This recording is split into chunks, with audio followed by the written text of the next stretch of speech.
చిత్తూరు జిల్లా సత్తివేడిలో బాలకృష్ణ రోడ్ షోలో మాట్లాడుతున్నారు. దాన్ని ఇప్పుడు లైవ్ లో చూద్దాం.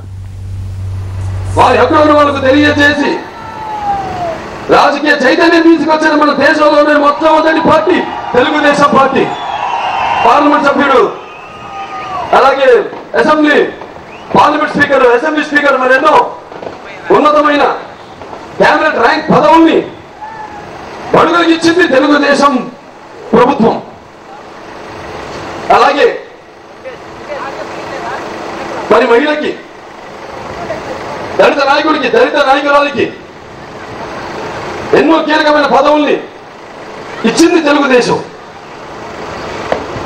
మరి ఆనాడు మనం చూసుకుంటే తెలుగుదేశం పార్టీ ఈనాటికి ఏ ఒక్క వర్గానికి చెందిన పార్టీ కాదు. అన్ని సామాజిక వర్గాలకి సాంఘికమైన, ఆర్థికమైన న్యాయం చేయడం కోసం తెలుగుదేశం పార్టీ పోరాడుతుంది, ఎప్పటికీ పోరాడుతూనే ఉంటుంది. మరి ఆనాడు తెలుగుదేశం మహిళలకి తండ్రి ఆస్తిలో సమానం ఇచ్చింది. అలాగే తెలుగు మహిళల కోసం పద్మావతి విశ్వవిద్యాలయం స్థాపించింది. అలాగే ఎన్నో అన్ని విశ్వవిద్యాలయాల్లో 33% రిజర్వేషన్ మహిళలు కల్పించింది తెలుగుదేశం ప్రభుత్వం. అలాగే ఇప్పుడు చూసుకుంటే మనం తెలుగుదేశం పార్టీ అటు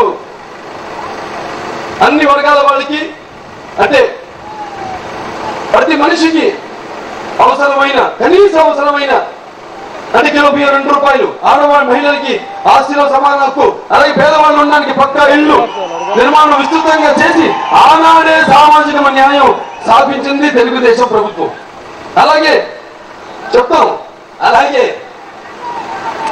అన్ని విశ్వవిద్యాలయాల్లో హరిజనులకి, గిరిజనులకి, వెనకబడిన తరగతుల వారికి, బడుగు వర్గాలకి వాళ్ళకి రిజర్వేషన్ కల్పించి చదువున్నది ఏ ఒక్కటి సత్తు కాదు, అది అందరి ప్రతి మానవుని ప్రాథమిక హక్కు అని ఆనాడే చదువు ద్వారా నిజమైన సామాజిక న్యాయాన్ని చూపించింది తెలుగుదేశం ప్రభుత్వం.